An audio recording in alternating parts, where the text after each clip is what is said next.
Beeline. Kommentariyaga Beeline O'zbekistonni belgilab ketinglar, kuchukcha bilan.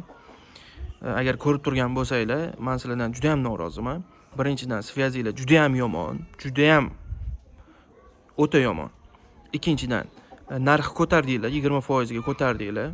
Gap so'z yo'q, ko'targanga yarasha xizmat ko'rsatish chiroyli qilib qo'yish kerak. Sizlarda narx baland, sifat 0. Umuman operatorlaringlar telefonni olmaydi. Olgan taqdirda ham bir 40-100 marta telefon qilganimdan keyin olgan taqdirda ham uzr so'rab qolamiz. Uzr bilan ish bitmaydi. Uzr so'ragandan keyin muammoni bartaraf qilish kerak. Texpoddeshkalarga telefon qilsam, texpoddeshkalar svet yo'qligi uchun antenna yo'q deydi. Svet yo'qligi meni muammoyimmi? Men pul to'layapmanmi sizlarga? Yo pulim yo'qligi uchun menga bir oy tekinga qilib beringlar deyapmanmi? Qaytdan o'zi ham topib to'layapman, to'g'rimi? Sizlar ham qaytdan o'zi ham topib, tok topasizlarmi? Ikkita liniya qilasizlarmi? Menga desa generator yo'q asizlarmi? Joyga qo'yib qo'yinglar. Internetda, svyazda hamma yo'g'ini joyga qo'yib qo'yinglar.